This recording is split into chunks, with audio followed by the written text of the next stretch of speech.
y quede constancia de lo que aquí se diga. Estoy muy contento con esta mesa porque, de verdad, creo que tenemos un Dream Team aquí sentado. Estoy súper contento. Lo que no voy a hacer es presentarlos porque me acaban de decir que soy malísimo presentando gente y de verdad es que tienen razón, me han dado ejemplos concretos y soy muy malo. Así que se van a presentar ellos mismos. Algunos no hace falta que se presenten. José Ramón Alonso, Cristian Saborido y Amparo Bellot. Son un neuropsicólogo, sexólogo, un neurocientífico, un filósofo de la biología y una psicóloga clínica. Lo cual da una interdisciplinaridad a la mesa muy interesante, ¿no? El tema es trastorno mental y neurociencia.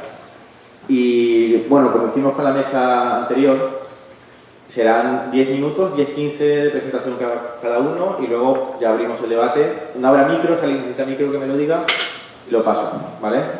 Y que si quiere empezar Cristian. De acuerdo, vale.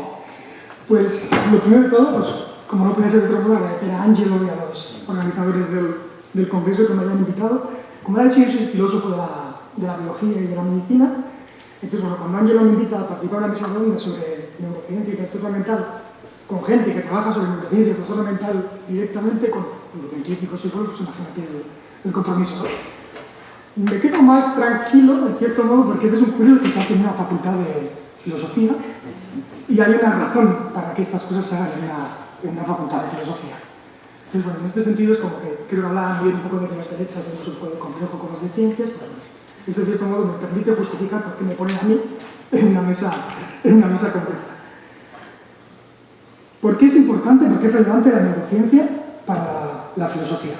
Yo imagino que los que estamos aquí, muchos son estudiantes o profesores de filosofía. Una de las ramas más fecundas, más importantes y ya clásicas sociales de la filosofía es la filosofía de la ciencia.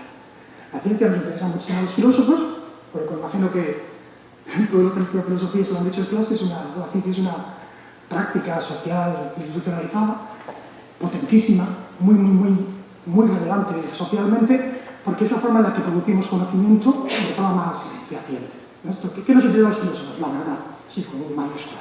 ¿Y qué es lo que hace verdad? Los científicos. Entonces esta idea de que no llega ahí dentistas que dicen algo, de hay estudios científicos que dicen una cosa, de que esto está probado científicamente, esta es la forma en la que nuestra sociedad decimos que algo es verdad. Entonces, por eso nosotros, los que hacemos filosofía, pues estamos enfocados en la ciencia, y la ciencia se convierte en algo muy relevante para nosotros. Entonces, nos interesa mucho saber cuáles son los presupuestos, los conceptos, las estructuras y las implicaciones que tiene el conocimiento científico. Esto es lo que hacemos los filósofos de la ciencia. Bien, yendo a la neurociencia. En el siglo XX, una deriva importante de los científicos es que han pasado, los filósofos, perdón, es que hemos pasado de investigar la ciencia como un todo a ir a ciencias particulares. Te fijas en una ciencia particular, esta es la estrategia de los filósofos y la analizas críticamente, filosóficamente. Entonces hay, por ejemplo, filosofía de la química, filosofía de la física, filosofía de la biología y también hay filosofía de la neurociencia. Eso es interesante. Esto es una forma en la que los filósofos nos acercamos a la neurociencia. Coges la neurociencia como objeto de estudio y dices, ¿qué dicen los neurocientíficos? Y cuáles son sus presupuestos, sus métodos, las implicaciones de aquello que están afirmando los neurocientíficos. Entonces los filósofos, de alguna forma, tenemos esta especie como de labor crítica sobre aquello que hacen los científicos concretos, que son aquellos que se dedican a la neurociencia. Pero creo que ayer Ferran lo decía, la neurociencia es una ciencia como muy especial, es un tipo de conocimiento muy especial porque se encarga del cerebro. ¿Y por qué es más interesante para un filósofo la neurociencia que, que la dermatología, por ejemplo, o la patología? Pues seguramente el hígado es importantísimo, la piel es importantísima, pero el cerebro tiene algo más, algo distinto. Ayer hablábamos y hubo un poquito de debate sobre esto, sobre posturas monistas o holistas, sobre la identificación entre cerebro y mente. Es como muy interesante porque en el paradigma en el que vivimos ahora hay una especie como de naturalismo o monismo general muy aceptado, en el que se posee algo así como que la mente es la función del cerebro, o que hay una identificación entre mente y cerebro. Esto puede ser algo que puede ser discutible, que podemos entrar a hablar sobre ello, pero bueno, aun en el caso de que no se defendiera un monismo total, no se considera que solo existe un tipo de entidad que es la natural y que la mente y el cerebro son lo mismo, parece innegable decir que hay una conexión muy fuerte entre el cerebro y la mente, o entre el cerebro y el alma. El campeón del dualismo, de la idea que hay dos tipos de materia, una extensa y otra la res cogitans, es la idea de que es Descartes. Entonces, el mismo Descartes, el campeón del dualismo, venía a decir algo así como que hay un sitio en el cerebro, la glándula pineal, en donde está el alma. O sea, incluso aunque te pongas lo más dualista que puedas, hay una conexión entre cerebro y mente que parece que es innegable para todo el mundo. Solo por esto, la neurociencia ya tiene un carácter aún más importante para nosotros, para los filósofos. De hecho, y esto es un poco también polémico porque igual significa abusar un poco de la etiqueta de neuro, esto que decíamos que había neuro para todo. Pues de hecho hay una forma de hacer filosofía, que está teniendo mucha fortuna, que llaman neurofilosofía. Yo estoy convencido de que no es una tontería ya ponerle esta etiqueta y no es lo mismo que filosofía de la neurociencia, porque neurofilosofía, que es de hecho es el nombre que le pone una de las filósofas más importantes del siglo XX, Patricia Charlton, que además lleva un libro suyo en el 86, un libro tremendamente influyente en filosofía de la ciencia y filosofía de la mente. La neurofilosofía consiste principalmente en utilizar los conocimientos y los avances de la neurociencia para responder a preguntas típicas de filosofía. Esto es así, pues preguntas típicas de filosofía, no sé qué, cuestiones sobre la identidad, sobre la normatividad, sobre dónde vienen los juicios morales o los juicios estéticos. Hay gente como Patricia Charlton, mucha gente que ha sido de esta línea, lo que dicen es, lo que tenemos que hacer es ir a la neurociencia a ver qué respuestas nos dan sobre estos problemas que tradicionalmente hemos tratado desde la filosofía. Los filósofos nos estamos muy orgullosos de una cosa, es que se consideramos, igual de forma un poco naif, pero que la filosofía es como la madre de todo el conocimiento. Entonces primero está la filosofía y luego se van divorciando o se van separando distintos conocimientos. La psicología viene de la filosofía, la física viene de la filosofía, la sociología viene de la filosofía. Y de alguna forma no es solamente que haya ramas que se separan de la filosofía, sino que la filosofía tiene que estar pegada a lo que hacen estas ramas luego. Porque el conocimiento que se produce en ciencia afecta a la forma de lo que luego filosofamos o pensamos críticamente sobre ciertos aspectos. Entonces, esto por lo tenemos filosofía de neurociencia y neurofilosofía. Son como dos conceptos distintos. Esto sobre neurociencia. El otro concepto que está en la mesa redonda es el de trastorno mental. Este sí que es un melón, muy turro. Yo me dedico a hacer filosofía de la medicina y la filosofía de la medicina es una, no sé llamarla ciencia, pero desde luego es una disciplina tremendamente interesante para la filosofía porque tiene mucho de ciencia, mucho de conocimiento y mucho de práctica.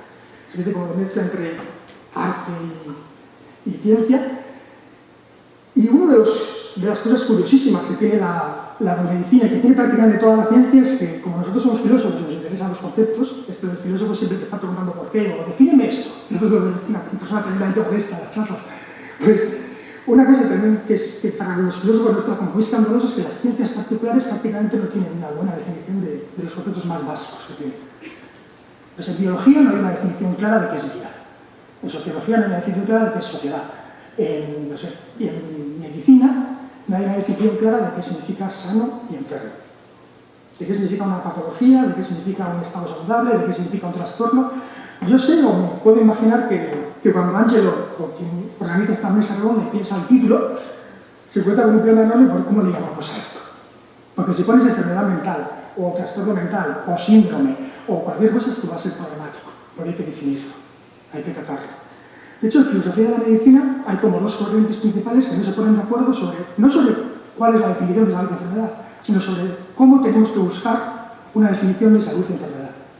Hay una corriente muy mainstream, muy popular, que es la corriente naturalista, que dice algo así como que los conceptos de sano y enfermo tienen que ser conceptos científicos, conceptos biológicos, o sea, tú tienes que poder ir a la biología o a la fisiología y que te diga cuáles son los estados normales y los estados anormales o patológicos. Y hay otra corriente, que es la corriente normativista o constructivista, que es un poco más rompedora, pero que también tiene mucho predicamento tanto en filosofía de la medicina como en otros tipos de discursos, que es la corriente que dice que en realidad la distinción entre sano y enfermo es una distinción política o ideológica o social, que no responde a hechos del mundo, sino a valores que nosotros los observadores ponemos en el mundo. Entonces, de alguna forma se encuentran estas dos. En filosofía de la psiquiatría o filosofía de la neurociencia, como os podéis imaginar, cuando hablamos de trastornos o de enfermedades o de patologías, la corriente que está teniendo más éxito, por lo menos hasta hace muy poco, era la corriente normativista. ¿Por qué? Porque resulta muy difícil en psiquiatría y psicología identificar una patología mental, o lo que consideramos es una patología mental, como una especie de soporte físico. Así como si, no sé, si tienes diabetes, es fácil ir al cuerpo y ver qué se corresponde con la diabetes. Si tienes esquizofrenia o de ansiedad o depresión, es muy difícil encontrar un correlato físico. No solo es prueba, es que es muy difícil. Entonces, volviendo al otro, como las enfermedades mentales, las patologías mentales son enfermedades del alma, del espíritu, de la mente, y la neurociencia parece que es la disciplina que nos permite abrir la caja negra de la mente, parece que hay una cierta esperanza naturalista, una esperanza objetivista de que la neurociencia nos ofrezca claves para entender de forma objetiva qué es un trastorno mental, qué es sano y qué es enfermo en la mente. Esto es una cosa muy interesante. Muy interesante también para los filósofos es cómo elegimos las palabras. ¿Por qué trastorno y no enfermedad? El trastorno me gusta mucho, no sé si hubiera puesto esta palabra, pero me gusta mucho y pensando sobre ella, porque de alguna forma tiene como relación intuitiva con la idea de que algo se trastoca, ¿no? De que hay una especie como de orden, no sé, de estándar, de óptimo, que se toca. Se toca, se mueve y se desestabiliza. Entonces hay una cierta idea de como de estabilidad mental que se desestabiliza, que se cambia, que se modifica y que lleva a un estado patológico, a un estado que no consideramos óptimo. Entonces, esto es interesante porque ¿qué significa que algo no es óptimo o que algo no es normal? Pues tiene muchas explicaciones. Una, la más intuitiva que se puede ocurrir ahora, es que no es normal en comparación con el resto. No es normal porque tú coges una clase de referencia, coges un montón de individuos, analizas cómo funcionan o cómo se comportan, qué síntomas tienen, y eres capaz de ver cuáles son, no sé, cuáles están dentro de la normalidad y cuáles se alejan mucho de la normalidad. Y consideramos aquellos que se alejan de la normalidad estadística, son aquellos que son anormales o patológicos. Es una forma de verlo. De hecho, hay un filósofo muy importante, se llama Christopher Lutz, cuya definición de enfermedad viene a ser esta. Claro, así como que la enfermedad sería simplemente la normalidad, aquello que se escapa de la normalidad estadística. Luego, no simplemente esto, sino que como el tipo de trastorno también es algo que se trastoca, también hay una especie de una conexión subjetiva, vitalista sobre esto. Es el propio individuo que es capaz de compararse él mismo con cómo estaba antes, por ejemplo, o con cómo ve a los demás, y esto también le permite categorizarse a sí mismo como sano o enfermo, como normal o anormal, en este término comparativo.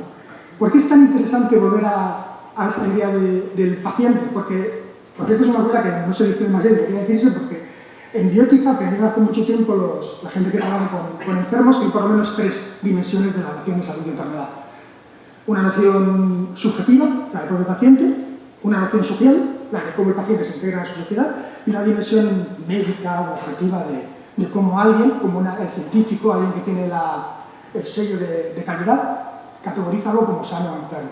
Y las 3 dimensiones están continuamente jugando, están siempre intercambiándose entre ellos. Y esto es especialmente visible en el caso de las enfermedades mentales.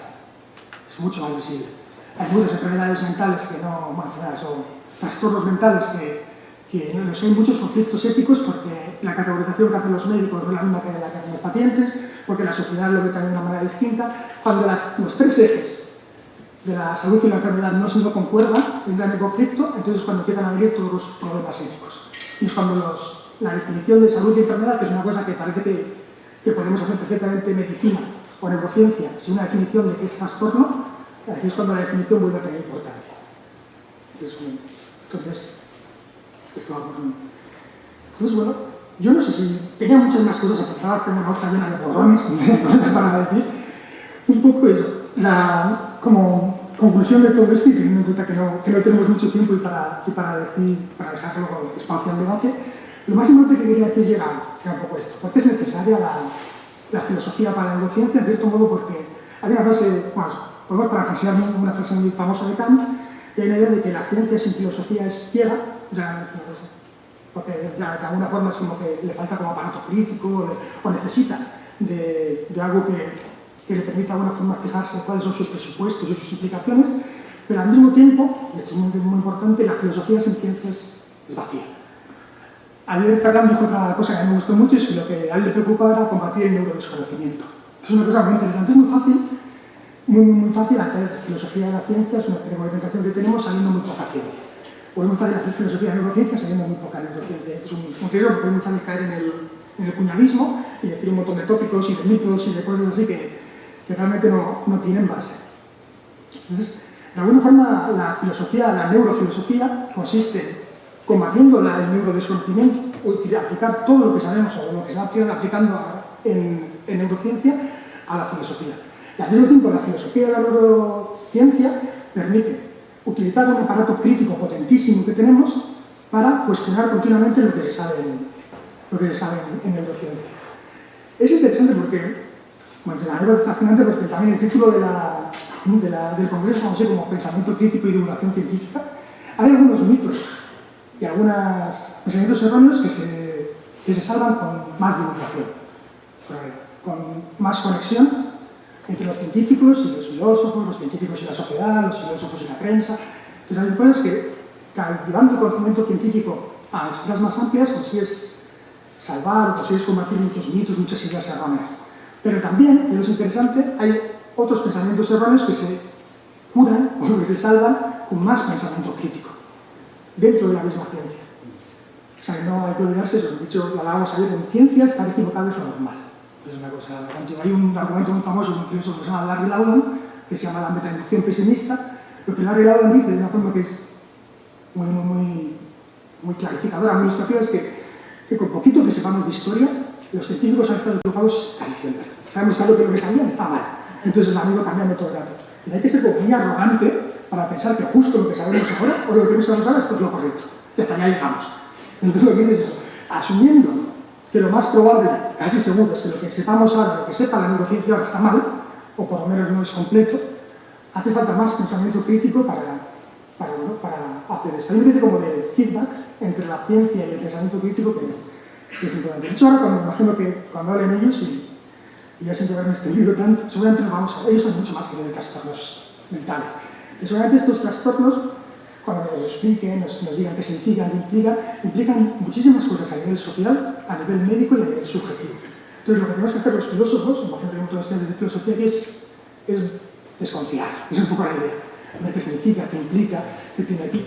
A mí me gusta mucho decirle a mis estudiantes siempre que la clave es pensar como un filósofo y trabajar como un científico. La idea es que ser riguroso, hay que leer, hay que perderle el miedo y el complejo a la ciencia, y al mismo tiempo hay que ser crítico con ella. Y eso es un trabajazo importante. Y bueno, pues, muchas gracias.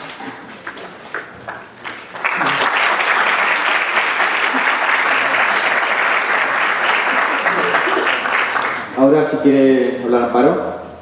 Muy bien. A ver, yo es que tengo problemas para hablar sentada, porque... ¿Tienes el micrófono? No tengo diálonos de actividad, pero me lo podría aplicar perfectamente.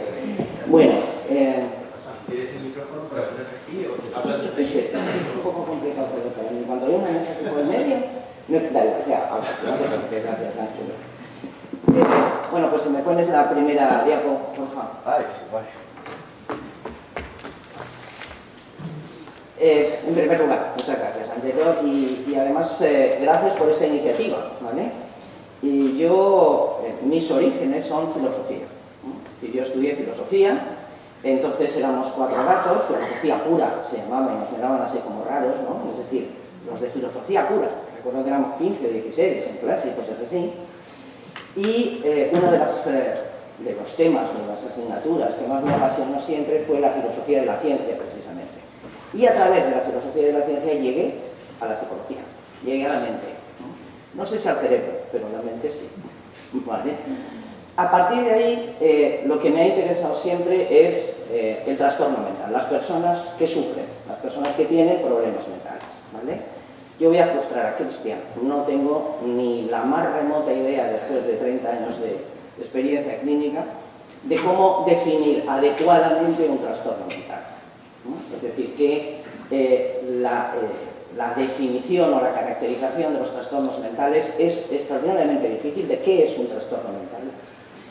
Hay una cosa que decía, un argumento que planteaba Reisman, que es uno de los más importantes historiadores de la psicología clínica, de la psicología y sobre todo de la psicología clínica, y que venía a decir algo así como que las nociones de lo que significa un trastorno mental son tantas y tan diversas como psicopatólogos o psicólogos clínicos haya, ¿no? Y que la mayor parte de las veces los cambios en el concepto de lo que significa un trastorno mental ha venido dado no por el descubrimiento de nuevos hechos, o nuevos datos científicos, sino por el cambio de paradigma social, sino por el cambio de modelos sociales acerca de lo que significa una persona que no se adapta o que no cumple las expectativas o los roles asignados desde el punto de vista social para esa persona. Bueno, por eso digo que te voy a frustrar un poco, ¿no? Ya me gustaría ser capaz de hacer una definición así tal cual. Quizá el concepto de disfuncionalidad sea el que más se adapte actualmente, o por lo menos desde mi punto de vista, a lo que significa trastorno mental, entendiendo por disfuncionalidad la falta de utilidad de determinados comportamientos, cogniciones, emociones para el desarrollo de esa persona y sus potencialidades y capacidades, ¿no? Es decir, un trastorno mental se caracteriza por encima de todo por el hecho de que, independientemente de los síntomas, por el hecho de que la forma de estar en el mundo, por decirlo de alguna manera, de esa persona, no le facilita el desarrollo personal, ¿no? Con lo cual, estamos un poco de nuevo con lo que decía Reisman. ¿Qué significa facilitar el desarrollo personal? Es decir, quiero decir que lo que acabo de decir tampoco aclara nada, ¿vale? Porque si volvemos para atrás, bueno, pues depende de cuáles sean las expectativas, las potencialidades, etc. Pero hoy por hoy, dentro del debate que hay sobre lo que significa un trastorno mental, ese concepto de disfuncionalidad, planteado entre otros por Wakefield y otros no filósofos de la ciencia, pero personas que dentro de la psicología clínica se ocupan de estas cosas, es una de las nociones más aceptadas, desde luego, frente a los planteamientos psiquiátricos tradicionales de senecistas, somecistas y todo eso, ¿no? Por ejemplo, la primera. Por lo tanto, yo os voy a hablar desde la perspectiva de una persona que, independientemente de sus antecedentes, de su preparación previa, lleva, pues, digamos, muchos años o mucho tiempo, bueno, no garantiza nada, pero es horroroso, pero bueno, es el tiempo, trabajando o queriendo entender cómo funciona la mente de las personas que tienen problemas mentales, que llamamos trastornos mentales, ¿vale? Y por lo tanto, lo que voy a plantearos, o lo que me parecía que podía ser importante, porque son preguntas o son cuestiones que nos hacemos todos los que trabajamos aquí, es intentar reflexionar sobre esas 4 cuestiones, ¿vale? ¿Qué significa precisamente el diagnóstico de un trastorno mental, ¿no? ¿Qué problemas tenemos en relación actualmente con el diagnóstico de los trastornos mentales? En segundo lugar, ¿qué problemas tenemos con respecto a los tratamientos psicológicos? ¿Qué entendemos por un tratamiento psicológico y qué problemas tenemos actualmente con ello? En tercer lugar, un problema no menos importante, desde mi punto de vista quizá el más importante de todos. Los psicólogos clínicos somos también agentes sociales, o debemos ser agentes sociales de cambio, ¿vale? El problema del estigma, ¿no? El problema del estigma asociado a las personas con trastornos mentales y estigma que se autoimponen muchas veces estas personas, ¿vale? Y en cuarto lugar, muy brevemente, cuál es el estatus, ¿no?, de la psicología clínica en el ámbito de las neurociencias. Pasamos. ¿Vale?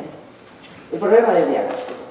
Dale, no te preocupes. ¿Vale? El primer problema, tenemos muchos, pero voy a sintetizarlo lo más rápidamente que pueda, ¿vale?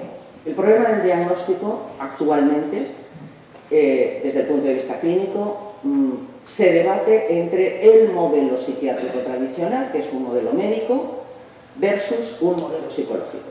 ¿Esto qué significa?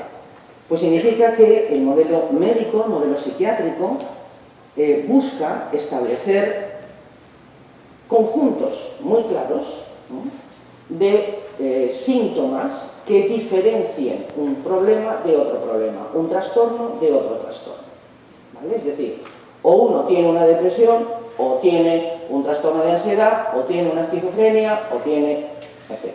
¿Vale? Es decir, cuáles son los síntomas, las características que diferencian un trastorno de otro, ¿no? Es lo que yo llamo las cajitas, es decir, vamos a ver cómo encajonamos, ¿no? Es decir, lo que le pasa a esta persona, pues le cuadra con esto, ¿vale? El modelo psicológico es radicalmente diferente, ¿no? Lo que busca son dimensiones transversales de síntomas, es decir, cuáles son las dimensiones de disfuncionalidad que van desde lo adaptativo hasta lo más desadaptativo.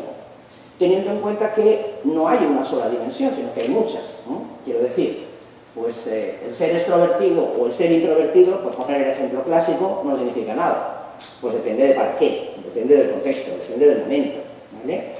Pero si uno se sitúa siempre de manera consistente en cualquier situación, en el polo introvertido o en el extrovertido, puede tener problemas, porque la capacidad de adaptación se reduce sistemáticamente, se reduce mucho, ¿vale? Si esa dimensión la cruzamos con otra, como por ejemplo pues, la capacidad de síntesis, pues empezamos a tener un cuadro un poquito más complejo, ¿no? ¿Cuáles son las alternativas actuales al sistema tradicional psiquiátrico de diagnóstico, de las gafitas, tiene usted esto, no tiene esto, ¿vale? Pues hay varias, ¿no? Los llamados Research Domain Criteria, que son criterios de investigación que se están planteando con una enorme base neurológica, biológica en general más que neurológica, ¿vale? En donde se incluyen distintas dimensiones de problemas desde el punto de vista neurológico, desde el punto de vista genético, desde el punto de vista social también. ¿Cuál es el problema con los R2? Que la carga biológica es muy superior a cualquiera de las muchas dimensiones de aspectos que desde la psicología venimos investigando y venimos trabajando desde hace años. Con lo cual, pues a los psicólogos y sobre todo a los que trabajamos en la clínica, nos sirve bastante poquito, ¿no? Hoy por hoy. Hay un nuevo desarrollo, los high-top, ¿no?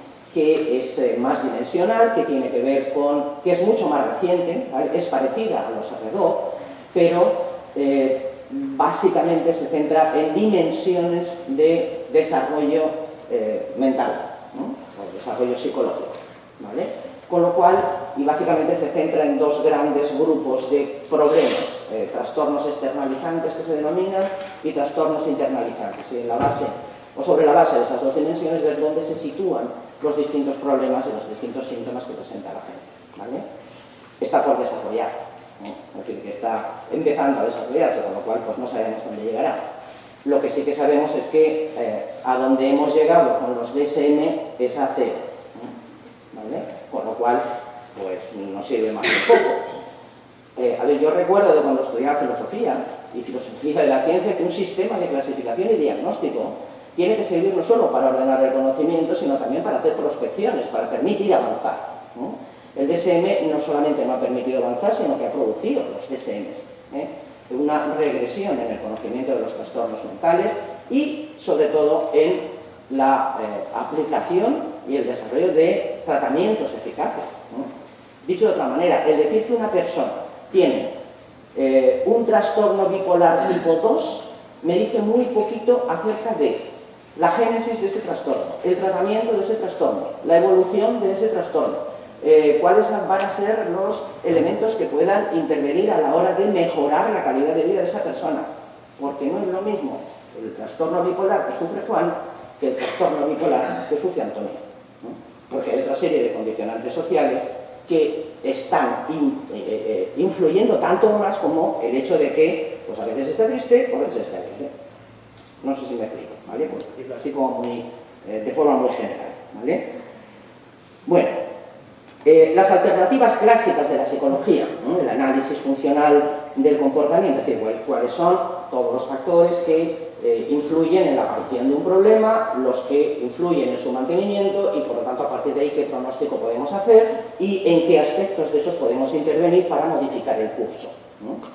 Desde el punto de vista de la utilidad clínica, es decir, del trabajo directo con los pacientes, con los clientes, a mí me gusta llamarles pacientes, yo los clientes soy cliente de Corte Inglés, no. Bueno, pues bien, esto es otra tontería. Ya me he perdido. Vale, sí. Desde el punto de vista del trabajo clínico, el análisis funcional es muy importante y lo tenemos que hacer siempre, ¿no? El problema es que de cara a la búsqueda, por lo tanto es un planteamiento muy biográfico y muy útil, pero desde el punto de vista de la búsqueda de leyes generales que expliquen los trastornos mentales es menos útil porque es más difícil de poner, es decir, porque la variabilidad humana es infinita o casi infinita, ¿vale? Pero desde el punto de vista clínico sigue siendo extremadamente útil y yo no conozco a ningún psicólogo clínico responsable que no lo haga, ¿no? Porque si no lo haces, no avanzas nada, ¿vale? Es decir, me da lo mismo poner el diagnóstico que le ponga a un paciente si no sé cuáles son los antecedentes, cuáles son los elementos que lo mantienen, cuáles son los síntomas que más perturban, cómo puedo interferir o interrumpir el curso evolutivo para que vaya en otra dirección, pues no me sirve de nada el diagnóstico, ¿no? Que es el problema que tenemos actualmente con esos sistemas de diagnóstico psiquiátrico, ¿vale? ¿Le das al curso? Sí, sí. Por favor. Vale. El segundo gran problema, ¿no?, ligado con todo lo que acabo de decir, es la utilidad, ¿no? Si un diagnóstico, ¿no?, de una lavadora, ¿no?, de por qué se estropea una lavadora no me sirve para arreglarla, pues qué menos, ¿no?, que va a pasar con un diagnóstico de un trastorno mental, ¿no? La fiabilidad del diagnóstico es muy baja, ¿eh? La fiabilidad, cuando hablamos de fiabilidad, supongo que lo sabéis, pero bueno, es en términos de en qué medida yo estoy seguro de que cuando digo que a esta persona le pasa algo, realmente es eso lo que le pasa, y otro clínico ve exactamente lo mismo, ¿no? Es decir, llega a la misma conclusión y hay un acuerdo, una concordancia. Bueno, pues aunque es verdad que la fiabilidad ha mejorado en los últimos 10 años, utilizando los sistemas de clasificación y diagnósticos psiquiátricos, la utilidad de esa fiabilidad es escasa, me explico. Si para poder diagnosticar algo yo tengo que encontrar A, B, C, D, y está claramente establecido A, B, C, D, y el otro también tiene que encontrar A, B, C, D, ¿no?, vamos a coincidir, porque vamos a encontrar A, B, C, D o no, ¿vale? El problema es en qué medida A, B, C, D de hecho define lo que le pasa a esa persona, ¿no? Por eso, desde el punto de vista del índice o los índices de fiabilidad, puede haber aumentado mucho la concordancia entre jueces o entre clínicos o entre diagnosticadores, pero no la utilidad de ese diagnóstico. No sé si me explico, ¿vale? Bueno, por otro lado, hay un problema que tiene que ver con el estigma, que comentaré brevemente luego, que es la estabilidad, ¿no?, del diagnóstico. Cuando a una persona se le aplica un diagnóstico de trastorno mental, es como una especie de carga o de tara que se pone aquí en la cabeza, ¿no?, y que lo tiene por muchos años, mucho tiempo, ¿no? En parte eso tiene que ver con que no contamos con los tratamientos que quisiéramos, con los que quisiéramos contar para que eso no fuera así, pero en parte tiene que ver también con el no tener en cuenta que la persona cambia y evoluciona, ¿vale? Es decir, por lo tanto, pues no es lo mismo diagnosticar un trastorno de hiperactividad, por ejemplo, cuando una persona, un niño, tiene 8 años o tiene 10 años o cuando tiene 25, ¿no?, porque las implicaciones son diferentes. ¿Entendéis lo que quiero decir? Es decir, que un diagnóstico cambia y cambia con el tiempo. Por lo tanto, la estabilidad de los diagnósticos es difícil de mantener, a pesar de que se supone que es difícil y además la mayor parte de las veces es imposible, afortunadamente, si conseguimos erradicarlo o cambiarlo o modificarlo suficientemente, ¿vale? El problema es que la sociedad asume, ¿no?, y la propia persona asume que cuando ha tenido una depresión, pues es un depresivo. No, usted ha tenido una depresión, pero no es un depresivo. Un depresivo, pues es una característica personal, es otra historia, ¿vale? La comorbilidad. Uno de los grandísimos problemas que tenemos en el diagnóstico es la comorbilidad, es decir, la coexistencia de distintos trastornos en una misma persona. Esa comorbilidad viene acentuada por ese empeño absolutamente bobo de buscar diagnósticos excluyentes. O tiene esto o tiene esto. Claro, como tiene esto, pero también tiene síntomas de esto, pero también tiene síntomas de esto, pues tiene varios. ¿Vale? Es decir, la comorbilidad es la norma, no es la excepción. ¿Vale? Y eso sucede también, yo muchas veces lo explico también a los estudiantes poniendo un ejemplo tonto. Es decir, uno tiene un asma y además se puede romper una pierna y es el cardiópata. Es decir, ¿qué pasa? Que no puede tener 3 y 5 y 6. Es decir, no es un gran problema. Lo que hay que tener claro es que existe, ¿vale? Y si buscamos categorías diagnósticas excluyentes, pues nos perdemos la complejidad de lo que significa un trastorno mental, que por definición es comórbido. Es decir, hay varios problemas, o por lo menos varias dimensiones de problemas en una misma persona, a pesar de que el diagnóstico principal sea el que sea, X, ¿vale? Por último, también, aunque no menos importante, dentro de esta historia, dentro de estos problemas, está el acuerdo, ¿no?, que tiene que haber entre el diagnóstico del clínico, es decir, la persona que está cara a cara con el paciente, y el diagnóstico ¿Qué se utiliza en investigación? ¿No? Todos tenemos la experiencia de enviar, ¿no?, trabajos a publicar a revistas de prestigio, etcétera, otras muchas cosas, porque necesitamos diseminar lo que sabemos y lo que no sabemos, ¿vale?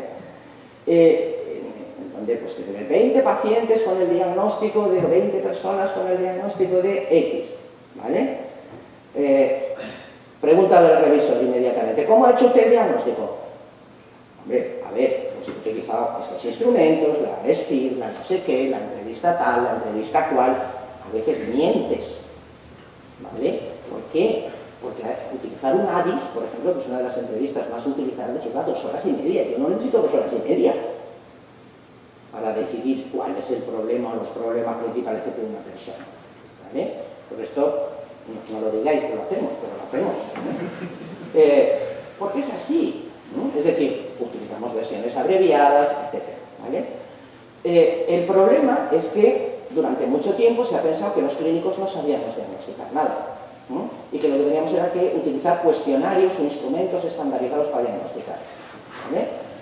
Los instrumentos y los cuestionarios estandarizados para diagnosticar tienen su utilidad, claro que la tienen, sobre todo para valorar el cambio, ¿no? Pero realmente cuando tú diagnosticas a una persona en el sentido más amplio y realista de lo que significa el término diagnóstico, es decir, ese análisis funcional, qué es lo que le pasa, por qué le pasa esto, cuáles son las consecuencias que esto ha tenido hasta ahora, cuál es el curso que puede tener, etcétera, cuáles son los desencadenantes, los factores mantenedores de pronóstico, etcétera. Cuando tú haces ese tipo de diagnóstico, para la persona es muchísimo más útil y si está bien hecho, y eso significa entrenamiento y significa conocimiento, pues no puede ser de otro modo, la relación con las puntuaciones famosas de los cuestionarios es muy alta, ¿no? Es decir, hay, pues tengo aquí una serie de artículos que precisamente abordan esa cuestión. Es decir, cuanto mayor es el entrenamiento y mayor es el conocimiento del especialista, del psicólogo, a la hora de diagnosticar algo desde esa perspectiva que estamos diciendo, mayor es el grado de concordancia con los instrumentos que se han desarrollado para evaluar determinados aspectos, ¿vale? Pero no hay ningún instrumento psicométrico que por sí mismo diagnostique nada, ¿vale? Por eso mucha de la literatura médica, sobre todo aquella que se basa, que tiene que ver con psicología de la salud, cuando se oyen cosas o se leen cosas, y yo he trabajado en ese ámbito también, tales como que entre la población asmática hay un 40% de personas con depresión, que no me diga tonterías. Es decir, no es verdad. Lo que hay es un 40% de personas que presentan puntuaciones altas en un cuestionario. Pero eso no significa que tengan una depresión. ¿Me explico? Bueno, por lo tanto, ese es uno de los problemas que tenemos también. El siguiente, ¿me lo estoy pasando mucho? Sí. ¿Vale? No, vale, perdona. Vale. La última cuestión que me la he saltado es la patologización de la vida cotidiana, ¿no? No todo lo que nos pasa en la vida son trastornos mentales ni requiere un diagnóstico formal, ¿vale? El patologizar o el intentar diagnosticar cualquier cosa nos lleva a patologizar algo como puede ser un problema transitorio de la vida, que no digo yo que no esté asociado a sufrimiento o a malestar, pero es un trastorno, ¿no? Es un problema de la vida cotidiana, ¿vale? Al amparo de esto, pues salen 500.000 tipos de pseudopsicoterapias o terapias o no sé qué, que intentan que seas tonto, no sé, es decir, que no sufras nunca nada, pues es que ni de los sufrimientos se aprende, ¿no? Es decir, y de ponerse retos, como dicen los neoevolucionistas, bueno, pues nos desarrollamos, nos adaptamos y desarrollamos estrategias de adaptación positivas, ¿no? Bueno, pues no patologicemos tanto y no diagnostiquemos tantísimo, porque realmente no eso es un problema, ¿vale? Con respecto al tratamiento, muy brevemente, aquí tenéis los puntos fundamentales en los que realmente nos encontramos ahora con graves problemas, ¿vale? Bueno, Amparo, pido si puedes un minuto solo lo del tratamiento. O sea, es que para que hablen todos y... Vale. Pues nada, simplemente esto, ¿vale? Es decir, tenemos muchos problemas con el tema de los tratamientos, específicamente la adaptación de los tratamientos empíricamente validados a la práctica clínica cotidiana. Es muy difícil mantener el equilibrio entre fidelidad, ¿no?, de aplicación de un tratamiento y la adaptación de ese tratamiento. los problemas con los tratamientos que todavía no han sido empíricamente validados, entonces ¿qué pasa? Que no vale ninguno. Es decir, ¿cómo hacemos esto? ¿Vale? Es decir, ¿cómo desarrollamos nuevas estrategias para ponerlas a prueba? ¿Qué elementos tenemos que tener en cuenta? Que obviamente los tenemos que tener para ir avanzando en el desarrollo de ese tipo de tratamientos.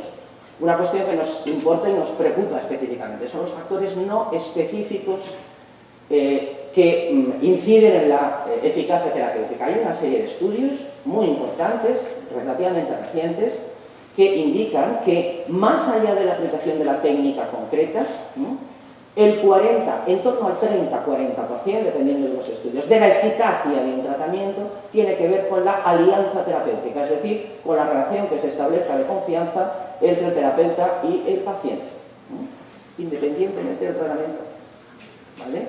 Lo cual pone muy en duda muchos aspectos que damos como verdades. Yo trabajo en la orientación cognitivo-conductual, es decir, intento ser lo más fiel posible, pero tengo muy claro que hay una serie de principios de psicoterapia, como por ejemplo el establecimiento de la alianza terapéutica, la motivación para el cambio, etcétera, que hay que trabajar durante todo el proceso terapéutico, ¿vale?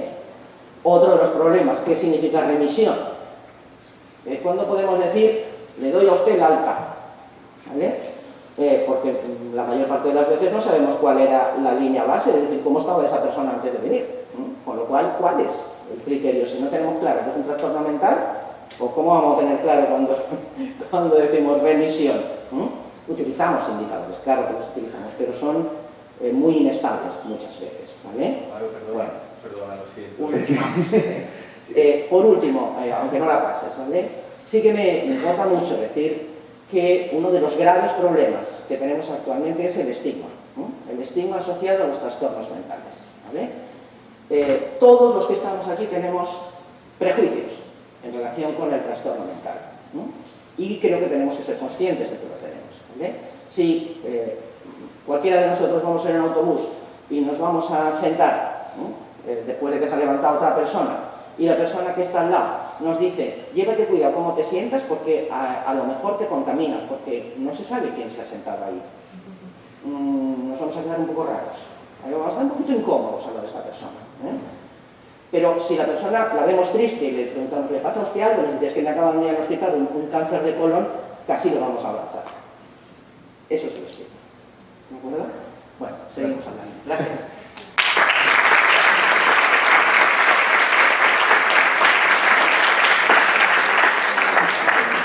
Lo de las autopresentaciones no está funcionando bien. No está presentado Amparo. Amparo es profesora de psicopatología de la facultad aquí, la facultad vecina de psicología.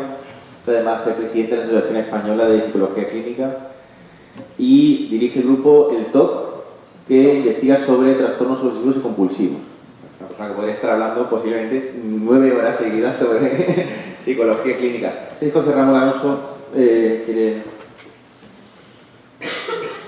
Bueno, José Ramón Alonso dirige el laboratorio de plasticidad neuronal de Castilla-La Mancha y León y es profesor de biología celular en la USAL.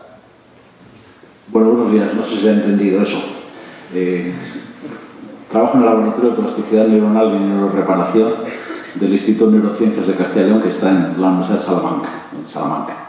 Y es muy grato estar aquí con todos vosotros. Voy a intentar ser muy breve. Y digo que en estas mesas redondas lo peor que puede pasar es que estemos todos de acuerdo o que cada uno suelte su speech correspondiente sin intentar interaccionar. Voy a intentar hacer todo lo contrario. Mostrar mis desacuerdos y hablar muy poco de lo que yo hago y de lo que me dedico. Lo primero, he ido tomando algunas notas, no estoy nada de acuerdo con esa diferencia entre ciencias y letras. Creo que la cultura es única. Y lo único que vale eso es para que cuando sales a cenar con los amigos te den la factura y dicen, divide tú que eres el de ciencias. Entonces, no, si no sabemos dividir todos, tenemos un problema. Y yo a mis alumnos les hablo de Agustín de Hipona y les digo que era alguien que rezaba a Dios y le decía, Señor, dame la castidad, pero todavía no. Entonces yo creo que eso es algo que ellos tienen que saber. Con respecto a estas cosas de las neuros, yo me defino como neurocientífico, es lo que soy, es a lo que me dedico. Y los neurocientíficos nos ponemos muy nerviosos con estas cosas que se llaman neuromarketing, neuroteología, neuroeconomía, neuroley. Las más divertidas que he encontrado es una que era neurosexo, y entré con gran interés, como os podéis imaginar, y decía, ¿cómo puedes tener relaciones sexuales sin tener contacto físico? Y yo digo, bastante difícil lo tenemos para que nos vengan con estas historias a estas alturas, ¿no? Pero no era... El sexo es un tema importante, pero yo creo que en nuestra sociedad, si veis los medios de comunicación, está claro que no es. El más importante, como todos estáis de acuerdo, es el neurofútbol, que proponía, era una escuela determinada y un sitio concreto donde proponía hacer futbolistas inteligentes, que quizás es algo que sí que nos hace falta a todos. Bueno, no es cierto que el conocimiento actual esté equivocado, no estoy de acuerdo, y lo que sí que es evidente es que es incompleto, y probablemente sea incompleto siempre. Pero la ciencia, una de sus grandes virtudes es que se autocorrige, pero se autocorrige detectando los errores y corrigiéndolos, no sumando error tras error. Entonces, sabemos cada año más y mejor de lo que sabíamos el año anterior, pero por supuesto es incompleto. Cerebro y mente es algo que me empiezo a revolver siempre en la silla cuando se dice, porque siempre asoma la patita por ahí, y también ha salido aquí, en algunos momentos se habla de espíritu, se habla de alma. Los espíritus, la idea de Descartes es que se destilaban en la parte baja del cerebro, pero se destilaban como las bebidas espirituosas, por eso hablaban de espíritu.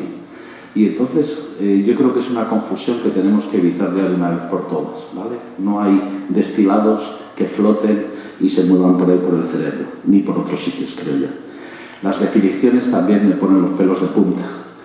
Una de mis primeras compras cuando era estudiante fue un diccionario de la Real Academia. Y el otro día buscaba otra palabra, pero no sé por qué, miré marxismo. Es un diccionario, es la 19ª edición y creo que es del año 79, que es cuando yo lo compré. La definición que pone de marxismo es doctrina de Marx y sus secuaces. Si alguien lo duda, le mando una foto, porque es así, ¿vale?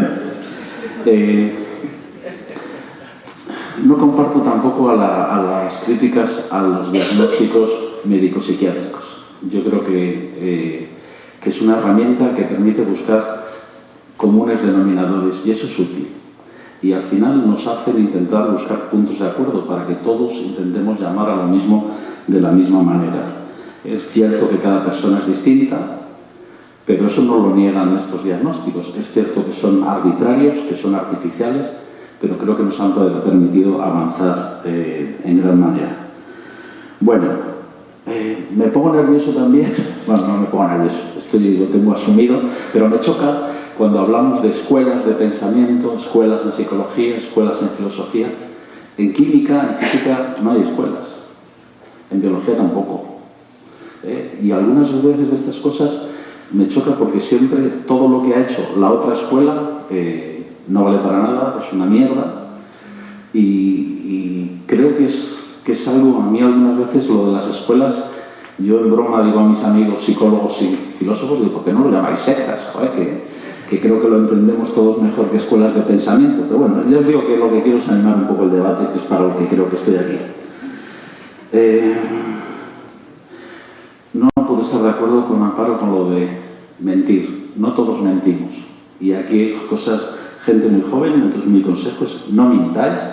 Si aplicar la herramienta, aunque sea la regla que teníais cuando estabais en la escuela primaria, aplicar la regla, medir con esos centímetros los que sean. No excluyáis el dato que se sale de la curva porque puede ser el más importante. Y al final, porque hay un tema clave que es la honestidad. No puedo mentir, o sea, si yo digo que mis ratones pesan entre 120 y 130 gramos, pesan eso. No hay ninguno que pese 119 ni 131. Y aunque os parezca una estupidez, lo sigo pesando cada vez que voy a escribir un artículo. Y dentro de esta polémica amable entre colegas, tampoco estoy de acuerdo con lo de los tratamientos no validados. O al menos no estoy de acuerdo con que se apliquen de forma abierta. Entiendo que es necesario avanzar, pero eso tiene que estar perfectamente regulado. y hay que explicarle a los pacientes este tratamiento al día de hoy no tiene ningún tipo de evidencia científica que lo apoye. Este tratamiento es de tipo experimental y yo creo que eso lo tiene que ver probablemente un comité ético que apruebe que se apliquen tratamientos, como digo, que no han sido validados. Y creo que es así. Y creo que ya he generado bastante lío. Lo dejo aquí. Muchas gracias.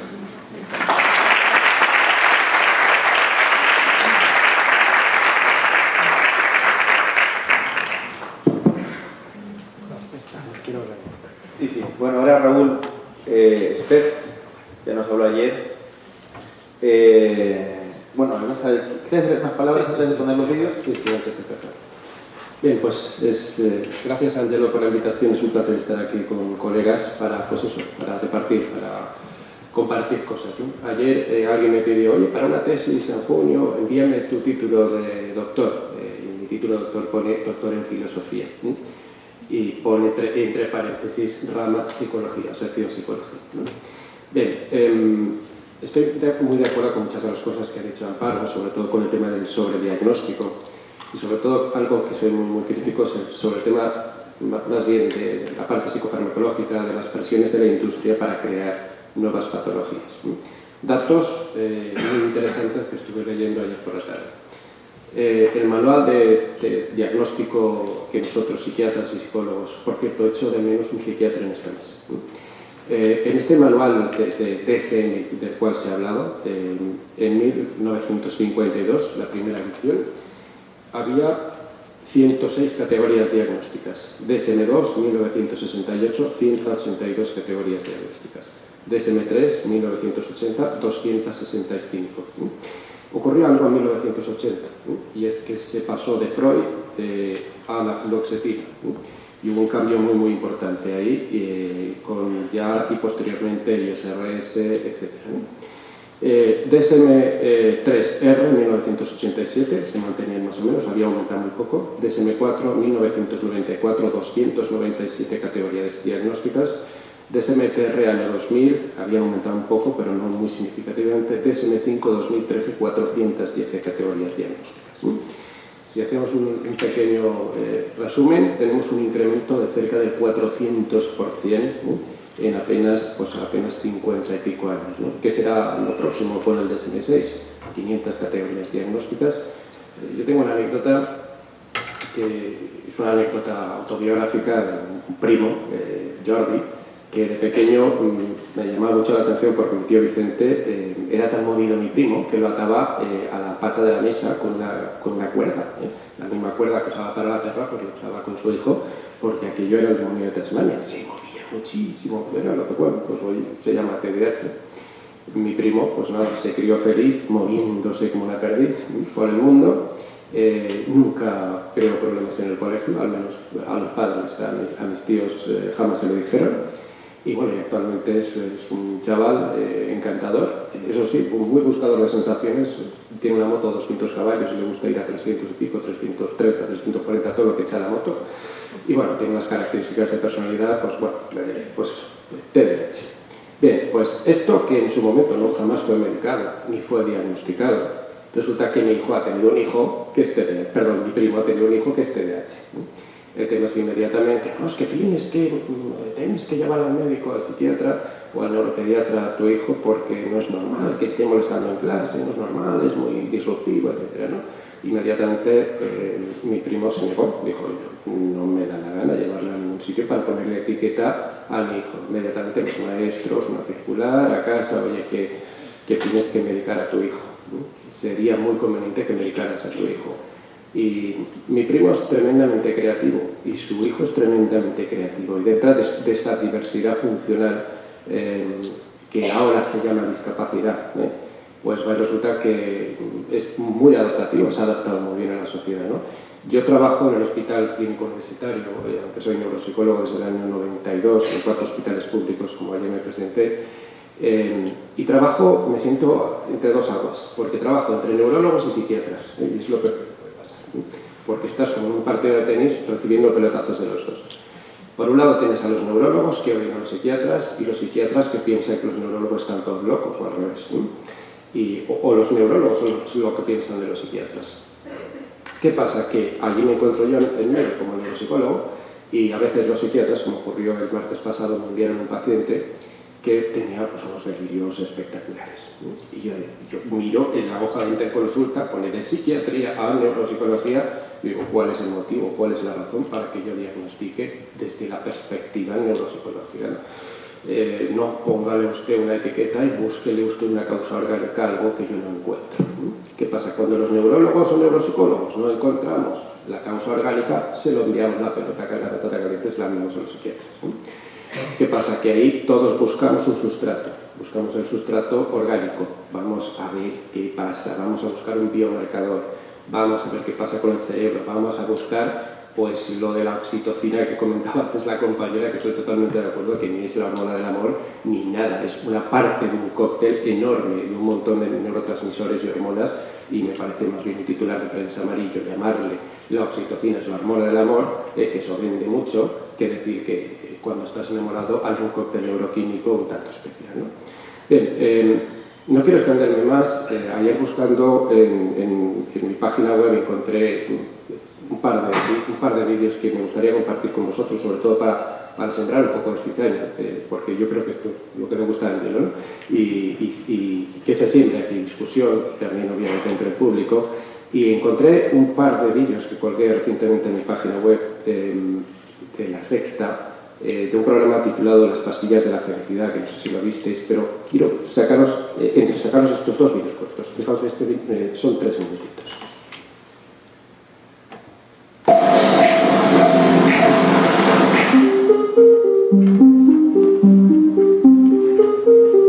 Buscamos la guía de los médicos de atención primaria.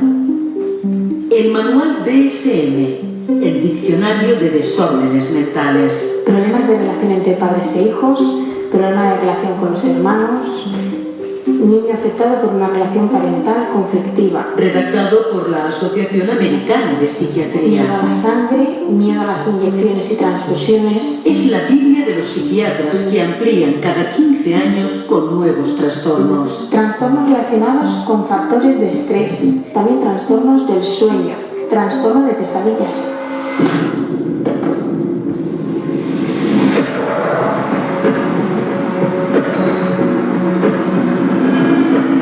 Contactamos con un antiguo miembro de esa elitista asociación. Aquí, en este lujoso hotel, se aloja el psiquiatra neoyorquino Alan Francis. Presidió la anterior versión del catálogo psiquiátrico, el DSM-4. Esperamos a que atienda nuestra llamada.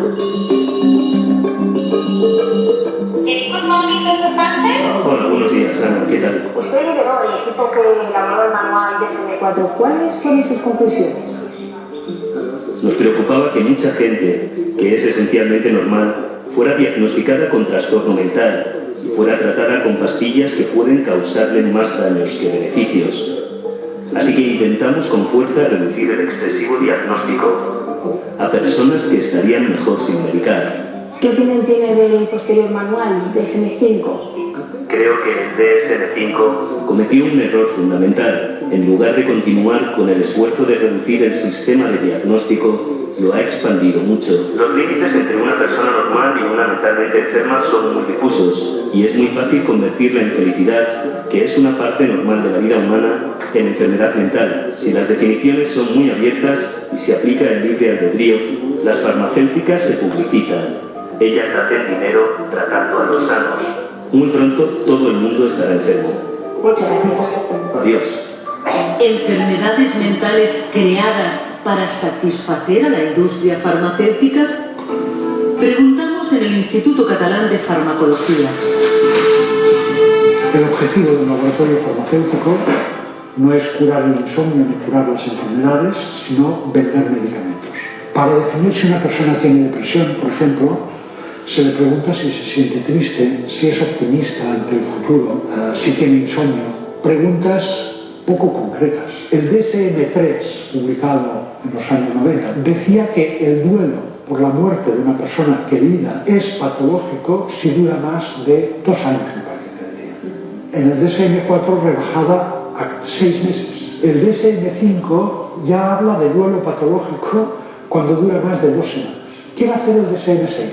Los médicos ya no podremos no estar tristes por la muerte de un ser querido. Esto no es una enfermedad, es tristeza, pero es saludable pasar tristeza cuando muere un ser querido. El médico, muchos no saben, pero los que saben les cuesta explicar esto. Es mucho más fácil recetar un antidepresivo. Los pacientes tampoco lo saben. Y el siguiente. Sí.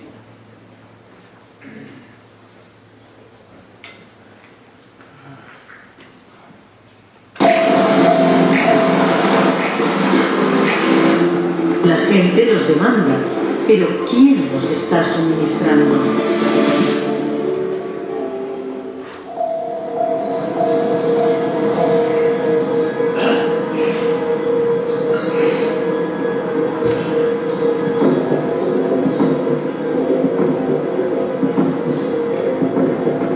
Cada día, más de 1,5 millones de españoles pasan por un centro de salud.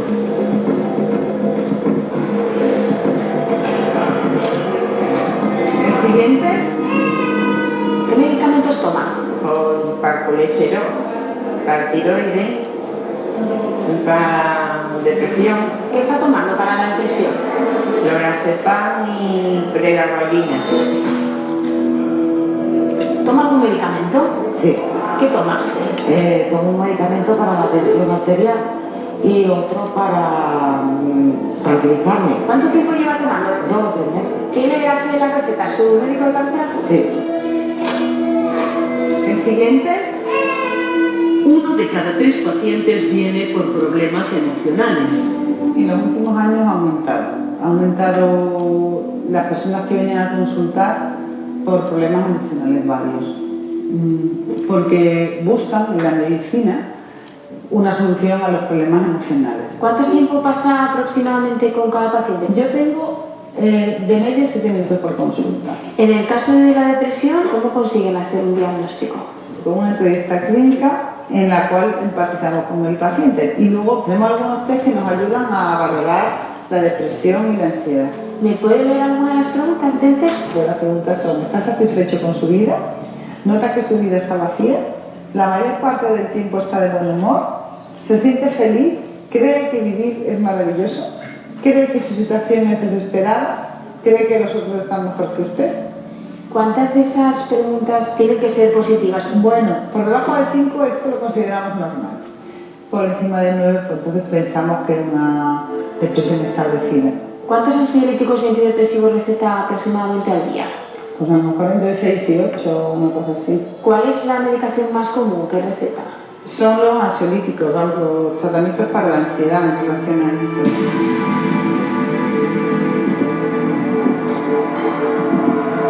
Se requiere un ansiolítico en exceso. Así lo dicen las estadísticas. Muchas veces por la presión realmente que esa persona ejerce sobre el profesional para que le den esa pastilla. Yo no puedo dormir y quiero que me dé usted una pastilla, ¿no? Entonces, en ocasiones se dan incluso situaciones violentas, agresivas, insultos, amenazas, que hace que el profesional pueda claudicar en un momento dado en su prescripción.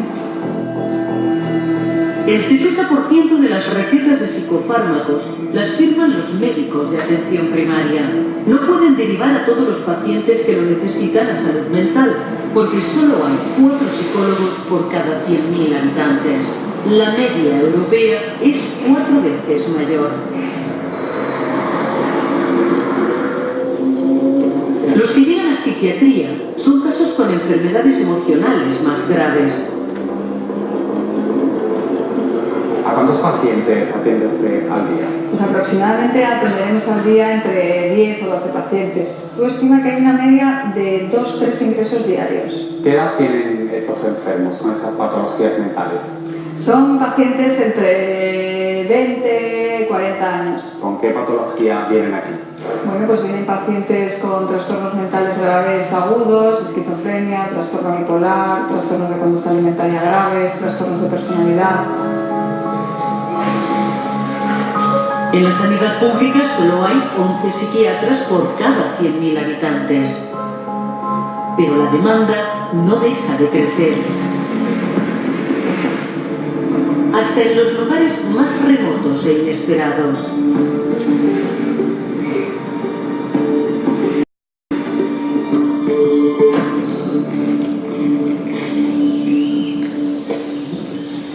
Mucha gente está. No hay nadie.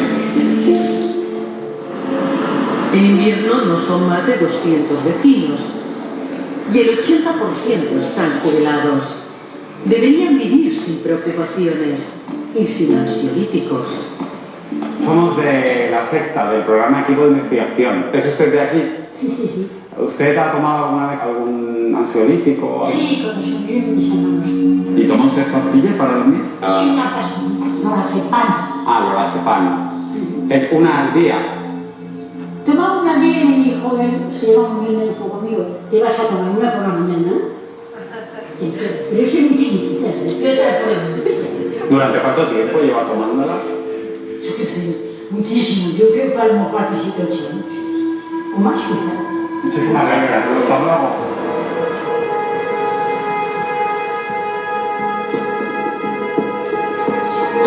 Es el único médico que hay en el pueblo. Atiende a más de 50 personas cada día. ¿Cuántos vienen pidiendo receta de psicofármacos? Ponga que como entre el 20 y el 25% de la población tiene trastornos mentales o del comportamiento, pues unos 15 más o menos. ¿Cómo es posible que en un pueblo como este, de 200 habitantes, que no hay motivo para tener estrés, exista este porcentaje tan elevado? Sin duda usted está viendo eso desde el punto de vista urbano. Hay un dicho que dice que a pequeños pueblos grandes infiernos.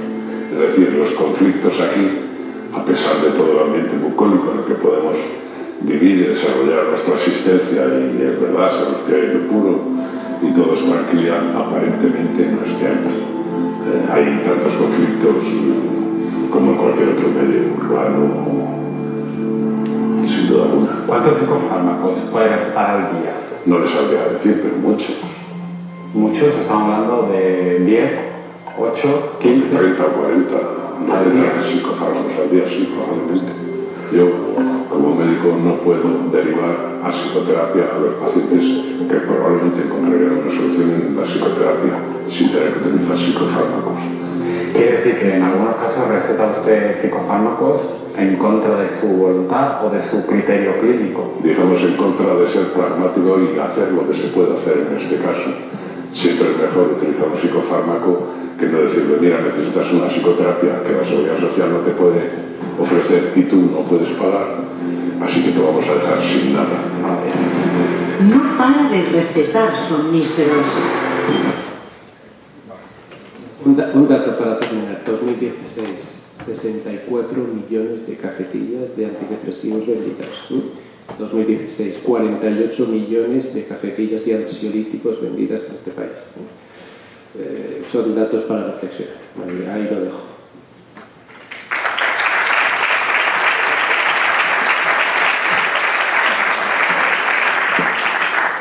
Bueno, como hemos empezado 15 minutos tarde, acabaremos también 15 minutos tarde, con lo cual tendremos 20 y algo minutos para hablar, tanto entre vosotros como para que participe el público también. Así que bueno, abrimos. Si alguien quiere hacer algún comentario ahora. Sí, Amparo. Bueno, yo solamente quería aclarar dos cosas. Es decir, yo no miento cuando hago diagnósticos y cuando envío datos a publicar, ¿vale? Es decir, era una forma de hablar, quiero decir. Lo que estaba intentando criticar, lo que estaba intentando valorar es si es necesario una entrevista estructurada de 2 horas y media para diagnosticar eficazmente, realmente a un paciente, ¿vale? Que es lo que en algunas revistas nuestras exigen. 2 horas y media, es decir, en la ADIS 4L, por ejemplo, ¿vale?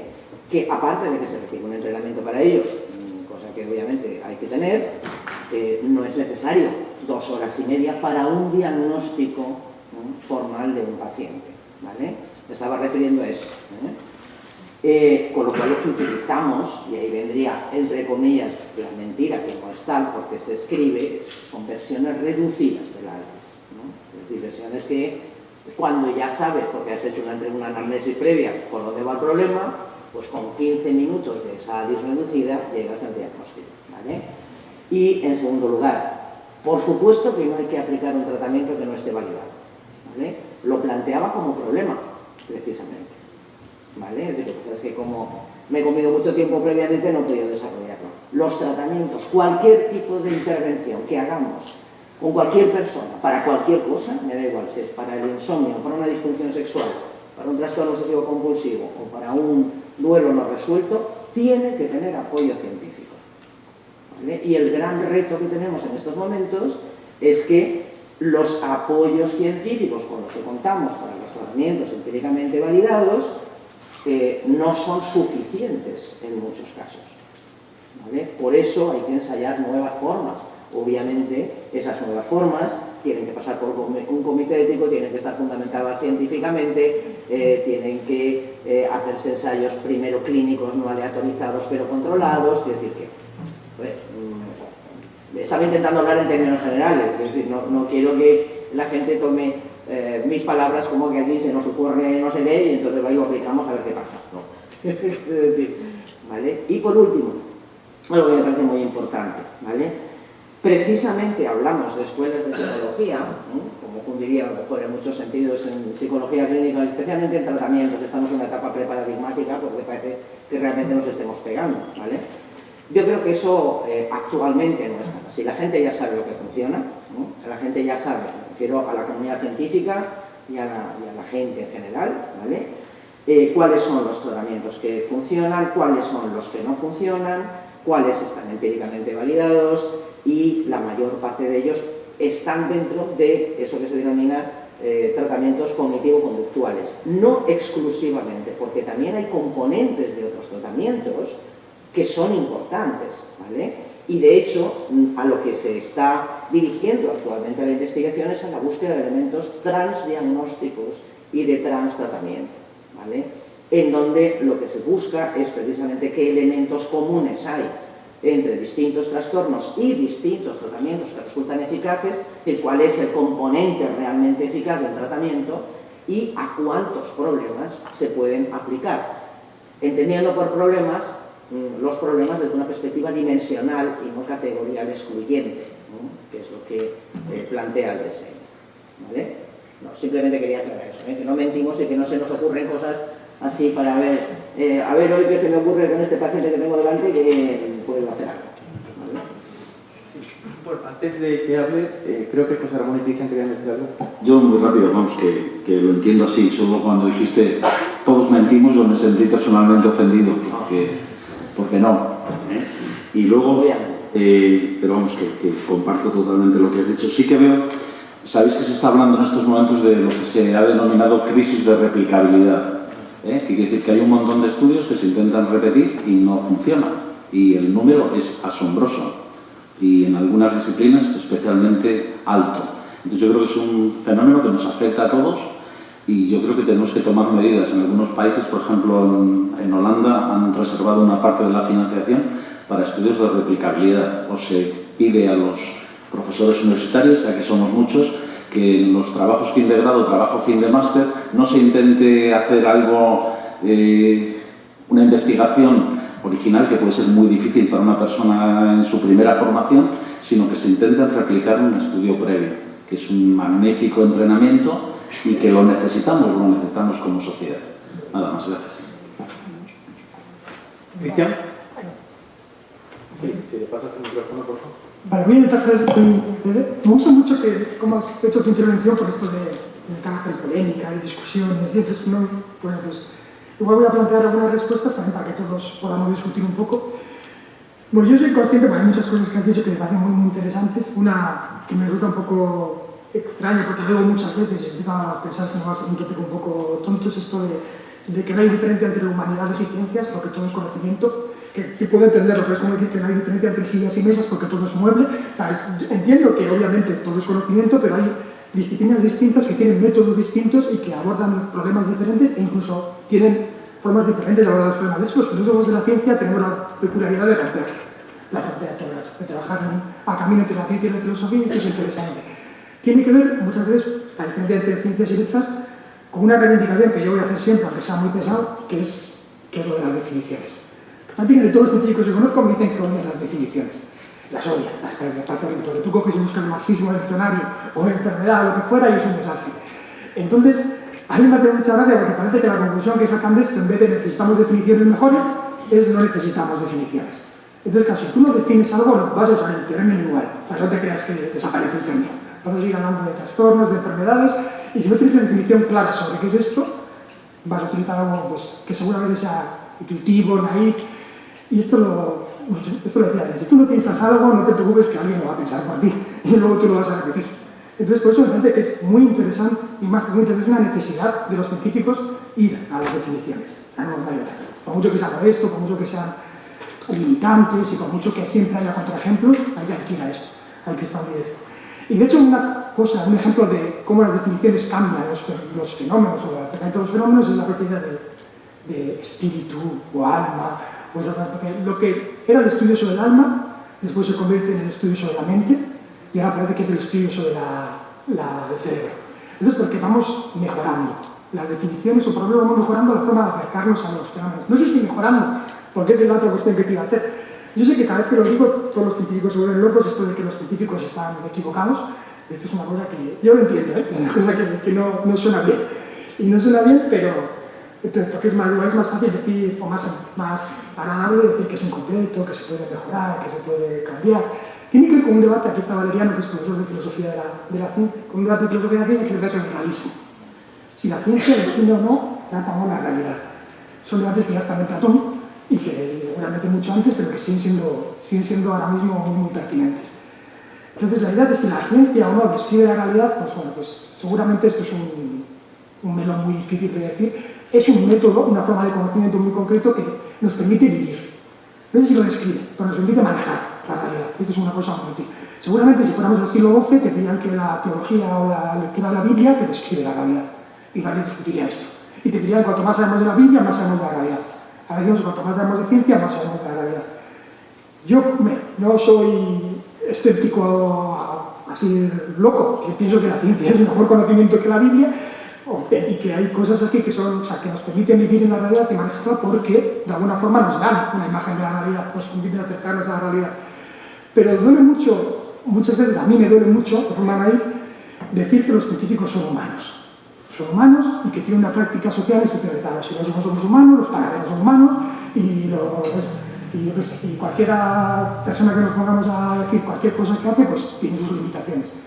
Los científicos son humanos y como están en una práctica social institucionalizada, que es la ciencia, pues yo siento decirlo también, pero tienen escuelas. Y tienen escuelas que se parecen mucho a las sectas. De hecho, me llama mucha atención que digas que en biología y en física no hay, pero con poquita sociología de la ciencia que no conozca o historia, hay más que escuelas.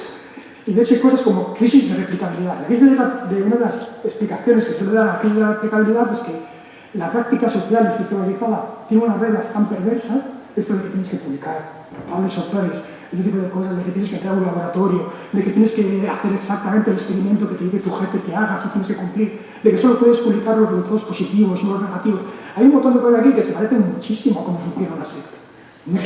No digo que lo sea, pero desde luego hay escuelas, y hay escuelas bien duras. Y yo creo que, esto es un poco, yo creo que me gustaría mucho pues, para hacer debate y hablar. Sí, ¿y tú quieres hacer un comentario? ¿Ah? Sí, me subido un poco la pieza escuchándoos. Yo estudio ciencias políticas, pero cuando vi el congreso supe que tenía que venir aquí porque iba a aprender mucho y así es, tengo muchas notas. Y me paro de pensar, ¿no? Yo, si bien quiero bastante la ciencia, también creo que es un mito de alguna manera, pues nuestro mito y quizá el mejor que ha habido nunca, porque se mejora a sí mismo.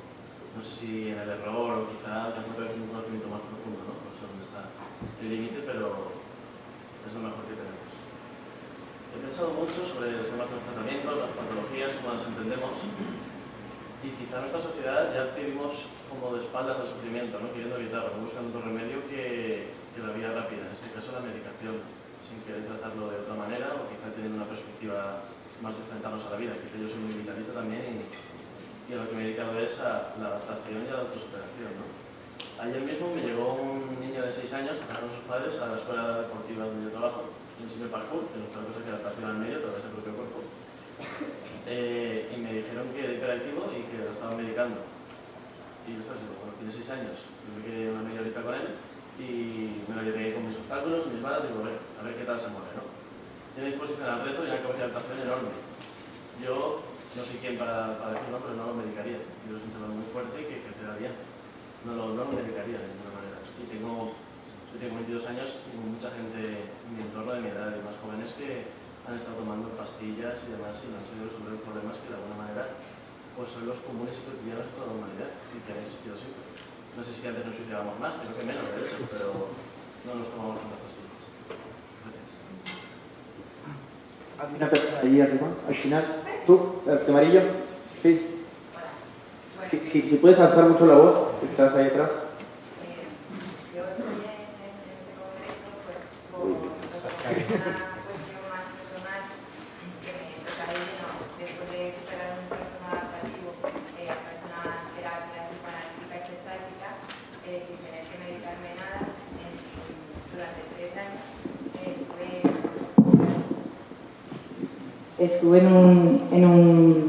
tuve la suerte de tener una terapeuta de la cual me acuerdo casi todos los días, que me hizo entender que estar en un espacio protegido sin tener que estar sujeta continuamente al juicio de los demás y donde poder expresarme, pues era mucho más efectivo que cualquier ansiolítico.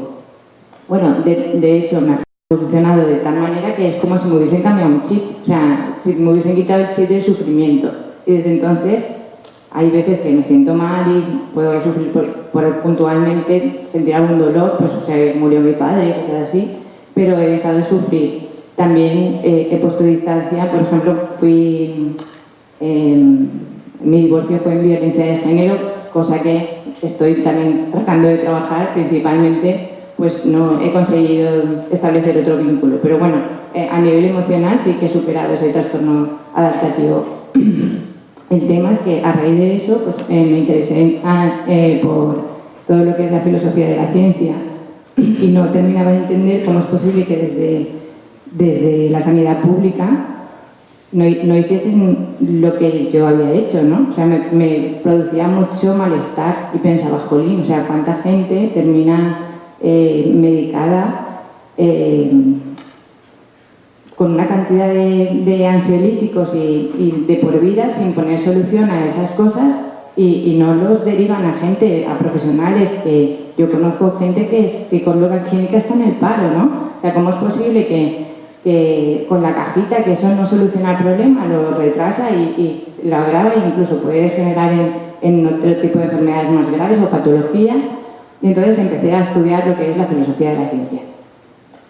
Y me encontré con dos cosas. Con el problema de marcación de Karl Popper, que bueno, más o menos, no sé si lo voy a decir bien, pero dice que, por lo que decías tú ahora, ¿no? Con esta perversidad de la metodología que tenemos que seguir, los que yo en mi caso estoy haciendo ahora el segundo curso de doctorado, pues se sienta a cátedra y en función de eso se legisla, ¿no?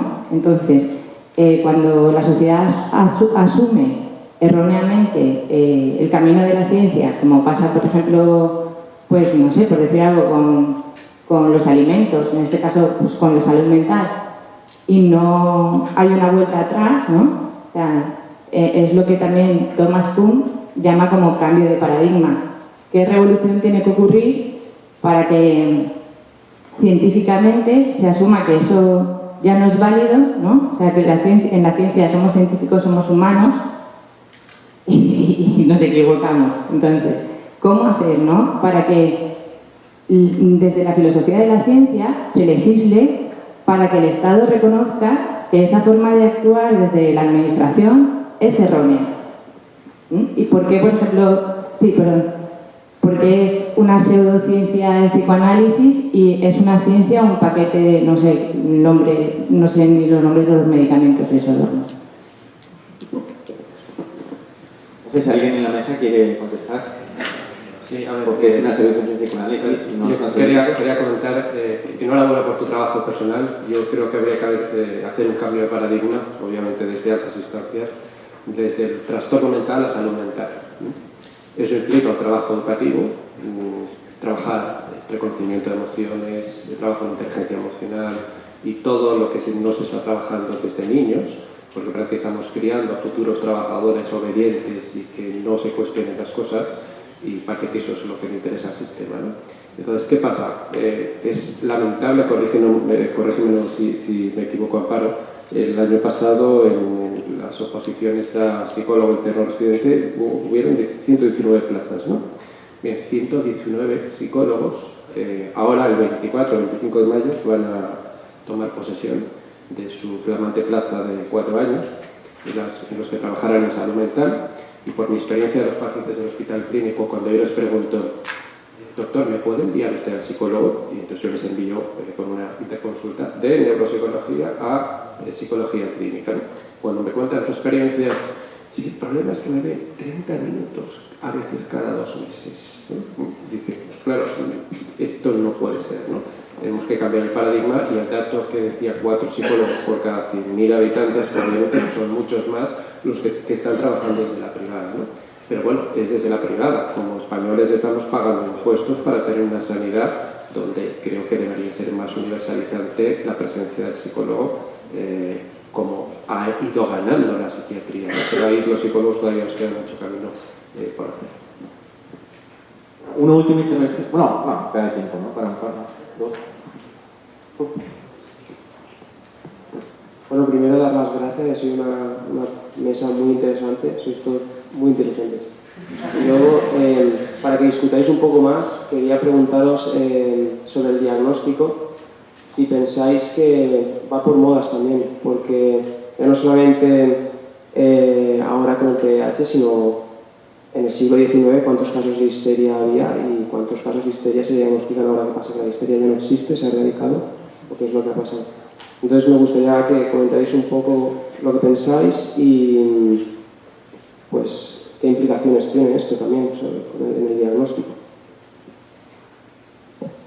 Bueno, hay muy interesante tu pregunta.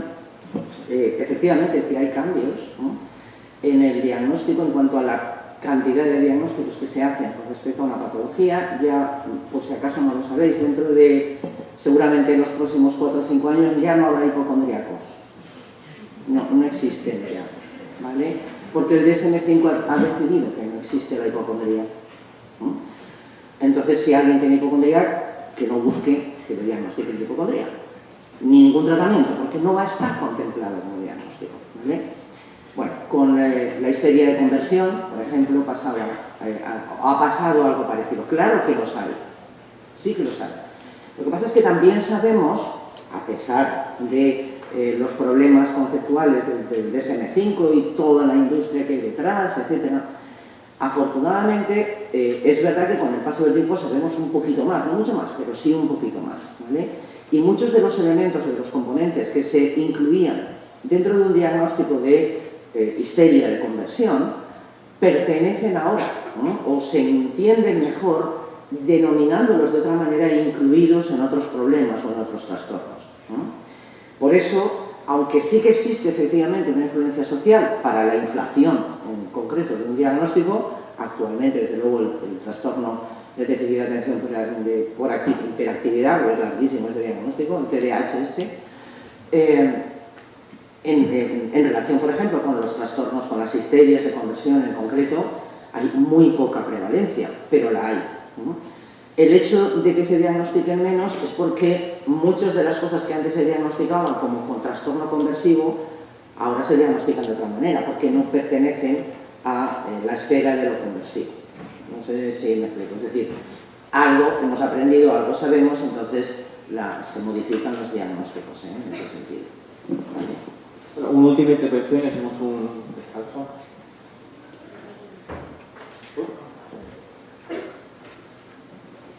Bueno, yo quería romper una lanza en favor de la medicación, porque tengo la sensación de que se está como demonizando mucho, ¿no? Y quería decir que sí que desde luego estoy a favor de que hay un sobrediagnóstico, una sobremedicación, pero hay trastornos que claramente necesitan medicación y esa medicación funciona. Y luego hay casos en los que hay gente que le va bien medicación y casos en los que no. Entonces quería romper una lanza totalmente en favor de la medicación, porque la sensación era como que la medicación era horrible. Y también totalmente a favor de que hay una falta total de psicólogos en la sanidad pública, o sea, absolutamente.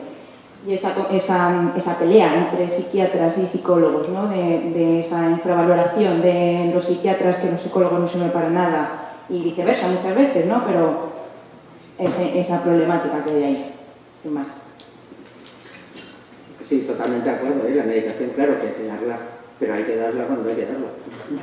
No porque uno esté un poco triste porque haya fallecido no sé quién o porque esté pasando una mala racha, a lo mejor hay que hacer otras cosas.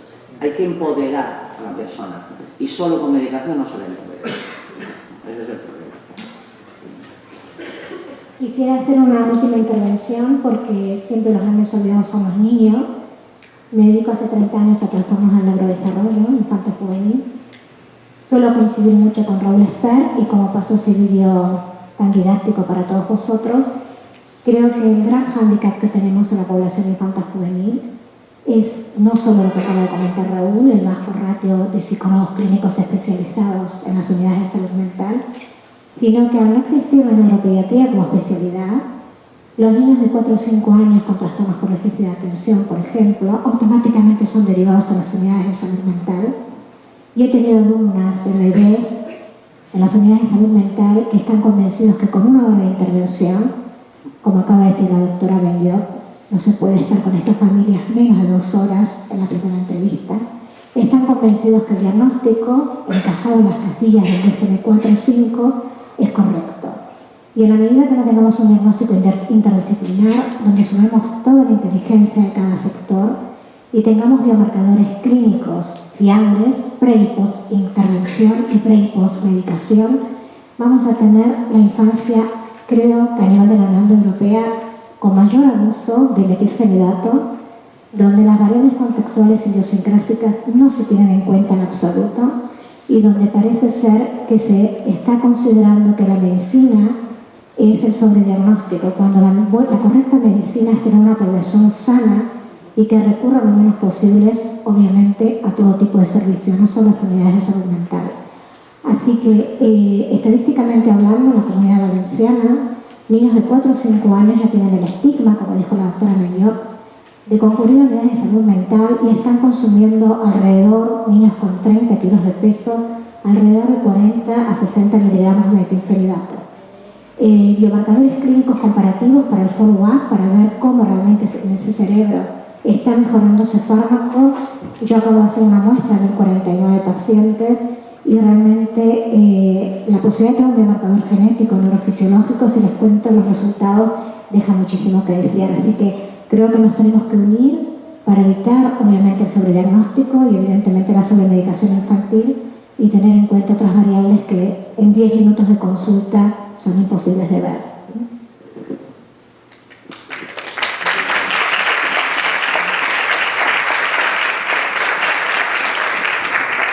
Pues si parece, hacemos un descanso ahora. Bueno, José Ramón Alonso tiene un blog muy guay, que no lo ha dicho, es jralonso.com, el blog, .es. Y lanzar la invitación a Amparo para que haga una charla, si hacemos una tercera edición de CPCF, así una encerrona pública, vale. Pues nada, nos vemos a la una, ¿vale? Muchas gracias.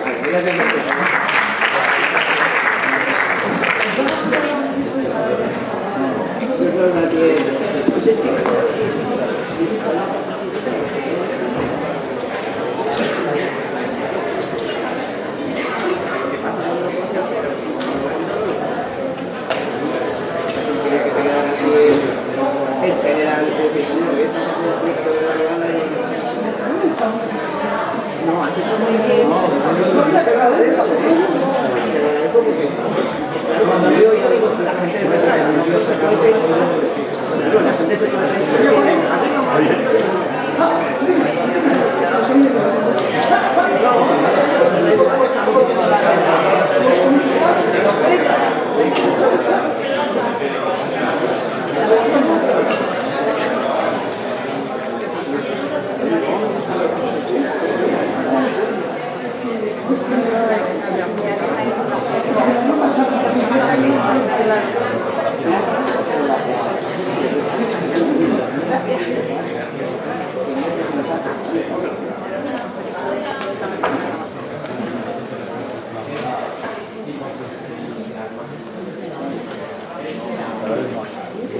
sabemos, es más de lo que creíamos.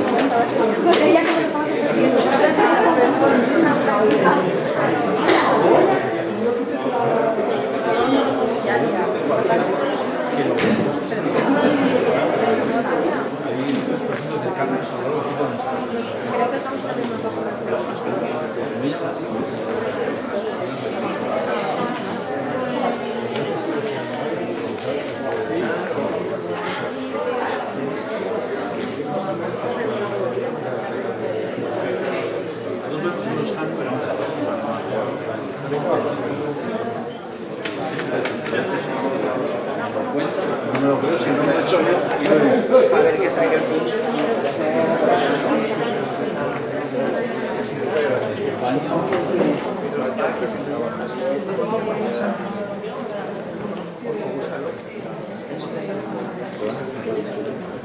Ya probamos.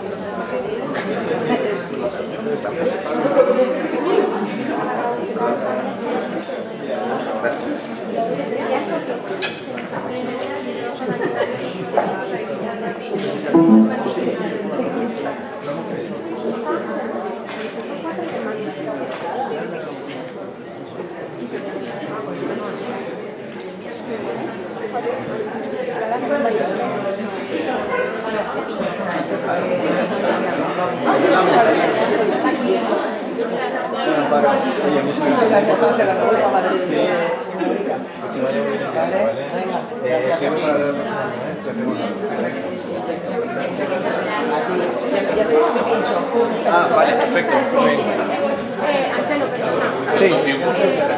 Sí, pone tarde. Sí, bueno, no pasa nada, lo iba a cambiar yo, pero sí, no pasa nada. Pero esta tarde hay que volver a firmar. Sí, esta tarde hay que volver a firmar. O sea, esta es la de la mañana, se firma una vez. Y vamos a firmar después de cada sesión, porque se forman tantas colas que era imposible. Entonces se firma una vez y ya está. ¿Vale? Por la tarde otra firmita y ya está.